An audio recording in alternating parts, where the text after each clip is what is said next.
무엇보다도 바른 수행이란 외형적 업적이나 명예를 좇는 데 있지 않고 스스로의 마음을 고요히 살피며 자비와 지혜를 키워가는데 있음을 잊지 않는 것이야말로 진정한 해탈의 시작임을 전해드리고 싶습니다. 그분은 젊은 시절부터 수행에 정진하였으나 어느 날 문득 거울 앞에 선 자신의 마음속에 드리워진 그릇된 집착과 후회가 너무나도 크게 다가와 돌이키기 어려운 괴로움을 겪었다고 합니다. 임종을 맞이하기 불과 며칠 전부터 제자들과 지인들을 모아놓고 오랜 세월 놓치고 있었던 바른 길에 대해 긴 이야기를 남겼는데 그것은 자신이 줄곧 달려오던 수행의 방식이 얼마나 왜곡된 것인가를 마지막에 깨닫고 그 사실을 깊이 통찰한 뒤 남긴 고백이었습니다. 이 스님은 평생을 절집에서 보내며 수많은 사람을 가르쳤지만 실제로는 마음 한켠에 공명심과 자만심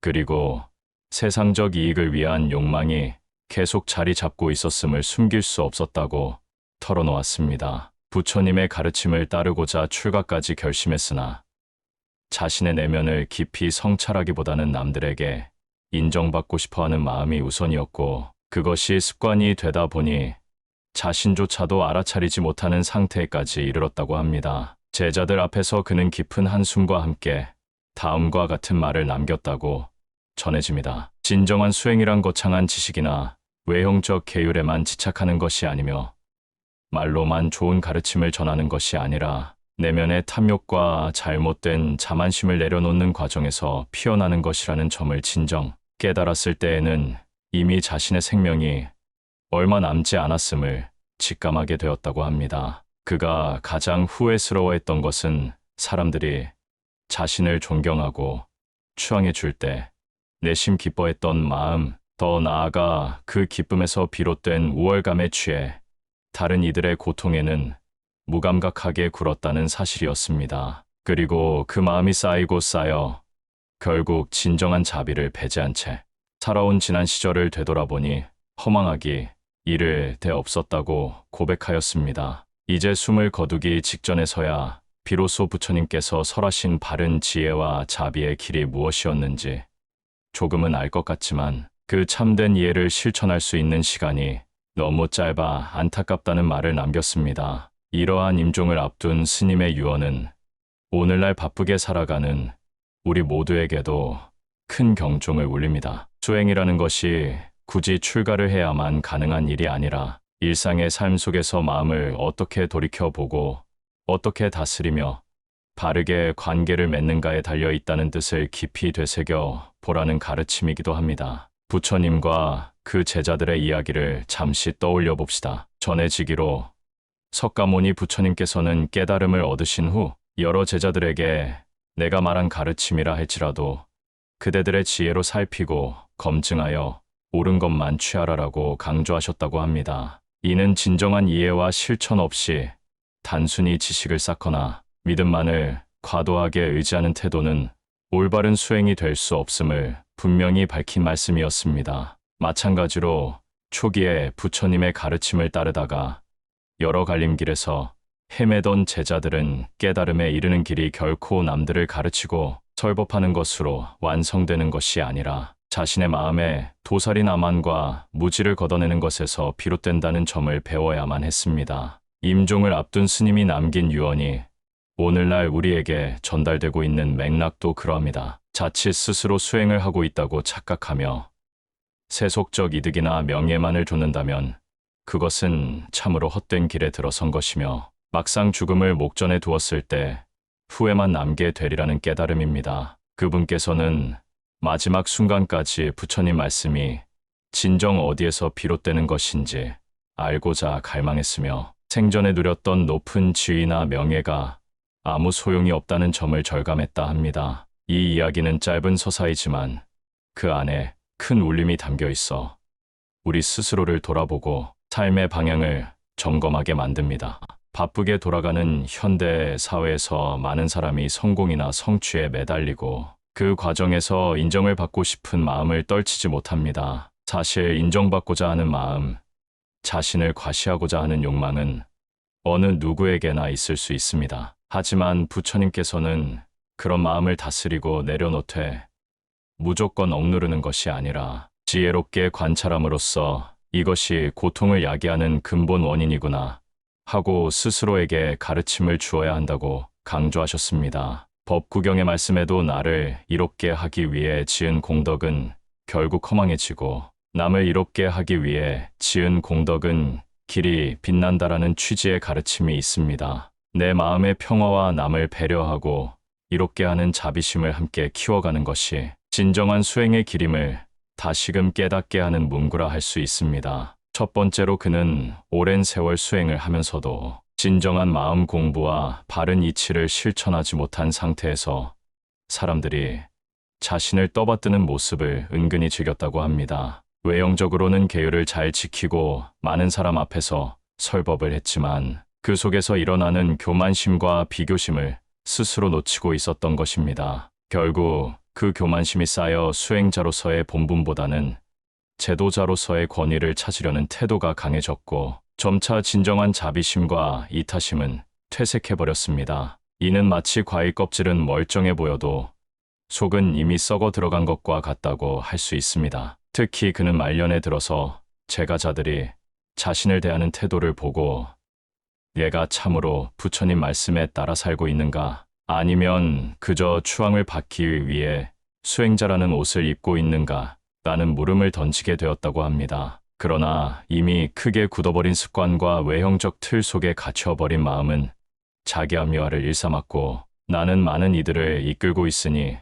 어느 정도 존경을 받을 자격이 있다는 식의 미묘한 자만심이 끊임없이 되살아났다고 합니다. 이런 모습은 현대를 사는 우리 모두에게도 흔히 일어날 수 있는 일이겠습니다. 회사에서나 가정에서나 혹은 특정한 사회적 위치에서 어느 정도 성공과 칭찬을 경험한 뒤에는 자기도 모르게 그것에 집착하여 참된 성찰과 겸손을 잃어버리곤 합니다. 부처님께서는 항상 겸손한 자세로 자기 마음을 거울 삼아 보라고 가르치셨는데 이는 한순간이라도 깨어있지 않으면 이 무상한 세상 속에서 탐욕과 아만이 다시 고개를 들 수 있다는 점을 깨닫게 하기 위함입니다. 임종을 앞둔 스님은 제자들에게 내가 한평생을 수행자로 살았다고 자부해왔지만 사실 그 속은 수행과는 거리가 먼 세속의 욕망으로 가득 차 있었음을 고백한다. 만약 초기에 내가 부처님의 말씀을 온전히 내 것으로 만들기 위해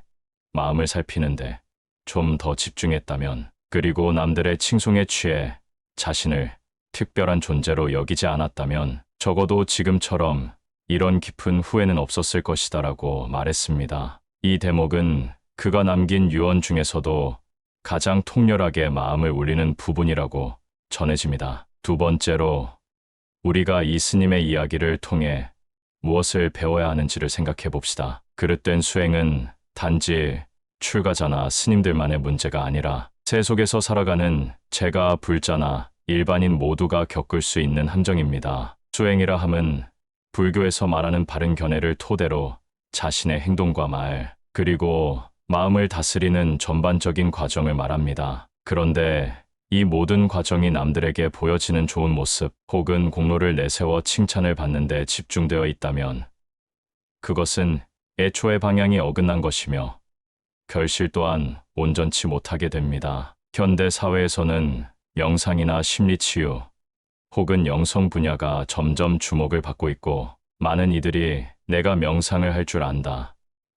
나는 정신적으로 높은 경지에 있다는 식으로 자랑하기도 합니다. 그러나 부처님의 가르침에서 말하는 명상은 어떤 기법을 배워서 남에게 뽐내는 것이 아니라 끊임없이 자기 내면을 살피고 흔들리는 마음을 관찰하여 번뇌를 줄여가는 과정입니다. 그 과정에서 습득한 지혜와 자비를 바탕으로 타인을 돕거나 사회에 기여하는 삶으로 확장되는 것이지 결코 자기가 얼마만큼 능력이 뛰어난지를 과시하는 수단이 되어서는 안 됩니다. 오히려 그런 마음이 일어날 때마다 아, 내가 지금 잘못된 길로 가려 하는구나 하고 되돌아볼 수 있어야 진정한 수행자라 할 수 있습니다. 법구경이나 암경 등을 살펴보면 부처님께서 제자들에게 거듭 권고하신 것은 지식을 쌓는 데만 그치지 말고 마음이 어디를 향하고 있는가를 항상 점검하라는 것이었습니다. 마음이 삿된 욕망이나 분노,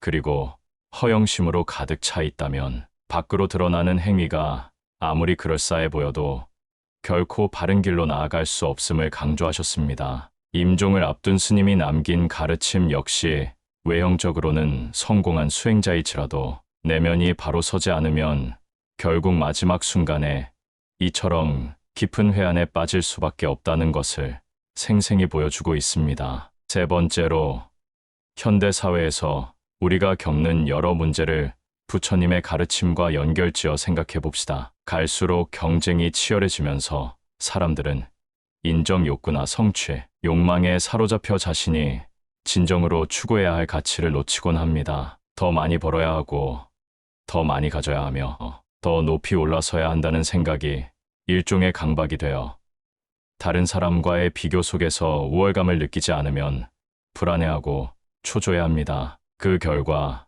삶이 풍요로워졌다 하더라도 마음은 점점 더 불안해지고 만족과 평화를 느끼기 어려워집니다. 이런 모습은 스님의 이야기와도 맞닿아 있습니다. 즉, 수행을 잘한다, 대단한 설법가다라는 평가를 받기 위해 기를 쓰고 노력했지만 실제로 자신의 내면에서 자비심이 얼마나 자랐는지, 마음의 평정이 얼마나 깊어졌는지에는 관심이 없었던 것입니다. 오늘날 세속에서 사는 이들 역시 마찬가지입니다. 자신의 성과나 지위를 높이려고만 애쓰고 내면의 평화나 주변 사람들의 행복에는 상대적으로 소홀해지기 쉽습니다. 하지만 부처님께서는 모든 존재가 서로 인연으로 이어져 있음을 강조하셨습니다. 혼자서 높은 자리에 오른다 한들 그 마음에 이웃을 돌아보는 자비가 없다면 공허함만 커지기 마련입니다. 이는 스스로가 스스로의 삶을 갉아먹는 결과로 이어지기도 합니다. 남을 짓누르거나 경쟁에서 이기려고만 하면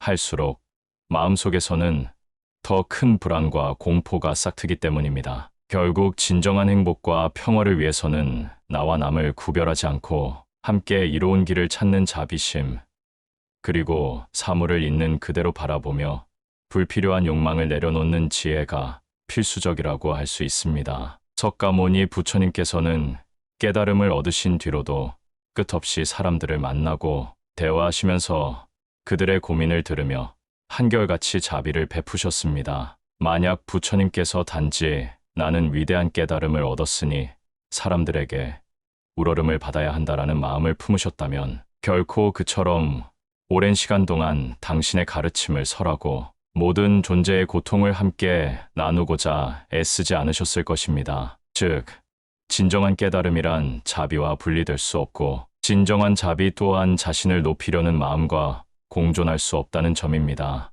네 번째로, 임종을 앞둔 스님이 후회한 그릇된 수행을 어떻게 바로잡을 수 있는지 그 구체적인 실천 전략을 생각해 봅시다. 아무리 훌륭한 가르침이 있어도 결국 실천하지 않으면 의미가 없습니다. 첫째, 자신이 어떤 역할이나 지위 혹은 칭찬을 받더라도 그 순간에 마음을 돌이켜 봐야 합니다. 나는 지금 이 칭찬을 즐기고 있는가? 혹은 이 칭찬 때문에 우월감을 느끼는가? 그렇다면 내 진정한 가치나 행복은 어디에서 오는 것인가? 라는 식의 질문을 스스로 던져보아야 합니다. 둘째, 수행의 본질에 대해 꾸준히 공부하고 자기 점검을 해야 합니다. 불교 교리나 경전을 읽을 때에도 단지 지식을 습득하는 차원을 넘어 그것을 내 삶에서 어떻게 실천할 수 있을지를 구체적으로 고민해 보아야 합니다. 예를 들어, 법구경에는 모든 악을 짓지 말고 온갖 선을 받들어 행하라. 그리고 스스로의 마음을 맑게 하는 것이 부처님의 가르침이다라는 말씀이 전해집니다. 이를 일상에서 적용해 보려면 오늘 내가 행한 말과 행동 중에 악이 있지 않았나, 혹은 내가 선이라 믿어 의심치 않는 행위가 사실은 이기적 의도로 한 것은 아니었나를 끊임없이 들여다봐야 합니다. 셋째, 주위 사람들과 함께 수행의 의미를 나누고 서로 격려하는 모임을 갖는 것도 큰 도움이 됩니다. 스님 혼자서 고립된 상태로 나는 수행자다라고 자부하기보다는 다른 제가자들이나 수행자들과 함께 서로의 마음을 정직하게 바라보고 잘못된 점을 지적해 줄 수 있는 건강한 관계망을 형성하면 내면의 스멀스멀 자라나는 교만심이나 왜곡된 집착을 제때 발견하고 교정할 수 있습니다. 넷째, 현대인에게 중요한 것은 자기 돌봄과 타인에 대한 배려가 균형을 이루도록 노력하는 것입니다. 자신을 아끼고 보살피는 것은 우선적으로 필요하지만 그렇다고 해서 타인에게 전혀 관심을 기울이지 않거나 혹은 모든 공덕을 자기 만족과 명예 추구의 도구로 삼아서는 안 됩니다. 부처님의 가르침에 따르면 모든 중생이 소중하고 그들 모두가 깨달음에 이를 수 있는 잠재성을 지녔다는 전제에서 출발합니다. 그러므로 내가 수행을 통해 마음의 평화를 얻었다면 그 평화가 주변으로 확산될 수 있는 실천 방안을 찾는데 힘써야 합니다. 예컨대 작은 봉사활동이나 기부 혹은 주변에 어려움을 겪고 있는 사람을 따뜻하게 돌보는 것도 훌륭한 시작이 될 수 있습니다. 다섯 번째로 무엇보다 중요한 것은 스스로의 한계를 인정하고 부처님의 가르침에 비추어 자신의 상태를 겸허히 살피는 태도입니다. 임종을 앞둔 스님도 마지막 순간에야 비로소 자기 자신이 잘못된 길을 걸었다는 사실을 통렬히 깨닫게 되었습니다. 그렇다면 우리는 그처럼 마지막 순간까지 기다릴 필요가 없습니다. 지금 이 순간부터라도 나의 수행은 진정한가 혹은 스스로를 치장하기 위한 것인가라는 질문을 던지면 됩니다. 불교에서 말하는 반야는 자신을 있는 그대로 바라보는 힘에서 비롯됩니다. 있는 그대로 바라본다는 것은 나의 잘못, 나의 어리석음, 나의 욕망까지도 덮지 않고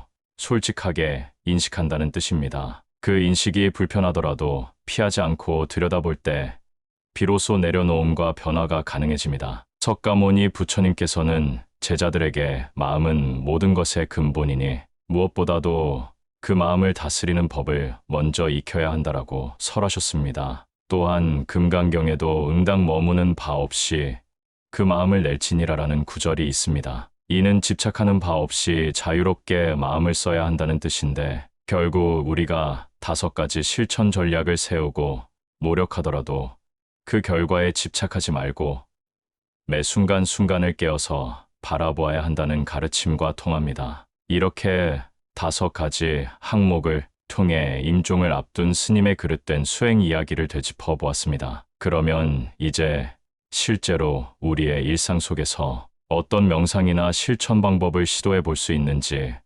간단히 안내해 드리고 싶습니다. 우선 아침에 일어나자마자 혹은 잠들기 전 혹은 하루 중 짧은 틈이 날 때 잠시 가부좌를 틀고 앉거나 의자에 허리를 곧게 세워도 좋습니다. 그리고 호흡이 들고 남을 때 그 흐름을 나지막이 관찰합니다. 숨이 들어갈 때 들어감을 알아차립니다. 하고 마음속으로 읊조리고 숨이 나갈 때 나감을 알아차립니다. 하고 지켜보는 것입니다. 이때 의식적으로 자신이 가진 불안이나 욕망 혹은 현재 집중하고 있는 과제나 감정이 올라올 수 있습니다. 그러면 그것을 억지로 몰아내거나 회피하지 않고 지금 내 마음에 이런 생각이 올라오는구나, 이런 감정이 있구나 하며 알아차리고 다시 호흡으로 돌아갑니다. 이 과정을 5분에서 10분 정도만 해도 처음에는 마음이 많이 분주할 수 있습니다. 그런데 점차 익숙해지면 일상 속에서 자신을 관찰하는 힘이 조금씩 자라납니다. 그리고 관찰하는 힘이 길러지면 임종을 앞둔 스님이 후회했던 것처럼 자기도 모르게 오만이나 교만함 혹은 남을 함부로 깎아내리는 말을 하려 할 때 잠깐 이건 과연 바른 마음에서 비롯된 말인가 하고 멈출 수 있는 여유가 생깁니다. 이것이 불교에서 말하는 몸과 말과 마음을 다스리는 계율 실천이 일상으로 확장되는 모습입니다. 또 하나의 방법으로는 짧은 자비 명상을 제안해 드립니다. 먼저 자신에게 따뜻한 마음을 보내면서 나는 괴로움에서 벗어나기를 원합니다. 나는 행복하기를 원합니다. 라고 마음속으로 인식하고 그 다음에는 나와 가까운 이들, 나에게 상처를 준 이들, 그리고 얼굴도 모르는 수많은 타인들에게도 모든 존재가 괴로움에서 벗어나고 행복하기를 원합니다. 라고 확장해 가는 것입니다. 이 자비 명상을 꾸준히 이어가면 자연스럽게 나와 남을 구분짓는 벽이 서서히 허물어지고 내가 조금 더 이롭고자 하는 마음이 일어날 때마다 그것이 결국 나만을 위한 것이 아니라는 사실을 깨닫게 됩니다. 이렇게 짧은 명상과 자비심 훈련을 일상에 결합시키면 우리가 사는 복잡하고 분주한 현대 사회 속에서도 비교적 안정된 마음 상태를 유지하며 임종을 앞둔 스님이 후회했던 그릇된 수행의 길을 미리 피할 수 있으리라 믿습니다. 수행의 목표는 결코 한 번에 도달하지 못합니다. 서서히 그러나 분명하게 자각하고 실천하는 가운데 한 걸음씩 전진하는 과정입니다. 이때 가장 중요한 것은 스스로에게 정직하고 부처님의 말씀을 조금씩이라도 행동으로 옮기려 하는 마음가짐이라 하겠습니다. 오늘 전해드린 스님의 이야기는 비단 한 사람의 안타까운 고백이 아니라 우리 모두가 언제든 겪을 수 있는 함정임을 깨닫고 지금 이 순간부터라도 마음가짐을 바로하며 더 늦기 전에 후회 없는 삶을 살라는 부처님의 간절한 메시지로 받아들일 수 있겠습니다. 그럼 이제 지금까지의 이야기를 요약해 보겠습니다. 임종을 앞둔 스님은 마음 공부를 소홀히 하고 세상적 명예와 칭송에만 집착했던 과거의 수행 태도를 깊이 후회하였습니다. 그 유언을 통해 우리에게 전하는 바는 바른 수행이란 외형적인 성공이나 권위를 앞세우는 것이 아니라 내면에서 일어나는 교만과 이기심을 다스리고 진정한 자비와 지혜를 키워가는 여정이라는 점입니다. 이러한 가르침은 오늘날 현대사회를 살아가는 우리에게 더없이 소중한 거울이 됩니다. 만약 우리가 부처님의 말씀을 일상 속에서 적용하며 겸손히 내면을 들여다보고 작은 행동 하나라도 이타심을 실천하려고 노력한다면 불안과 욕망에 시달리는 삶을 넘어 조금 더 평화롭고 충만한 길로 나아갈 수 있겠습니다. 또한 구독을 통해 부처님의 지혜롭고 자비로운 가르침을 꾸준히 접한다면 우리가 일상에서 놓치기 쉬운 마음 공부의 기회를 더욱 풍성하게 얻을 수 있을 것입니다. 앞으로도 부처님 말씀을 함께 나누며 삶을 더욱 의미 있고 기쁨으로 가득 찬 길로 이끌어가는 방법을 꾸준히 탐구하겠습니다. 오늘 이야기에서 제시된 경종이 스님 한 분의 임종을 앞둔 회고담으로 끝나지 않도록 우리 모두가 바른 수행과 바른 마음 공부를 실천해 나가길 간절히 바랍니다. 오늘 영상이 도움되셨다면 구독과 좋아요 부탁드립니다. 다음 영상에서 다시 만나요. 혹시 여러분은 지금 자신의 수행이나 일상생활을 돌아보며 어떤 마음이 드시나요? 댓글로 여러분의 생각과 경험을 나누어 주시면 함께 공감하고 배우는 소중한 시간이 될 것 같습니다.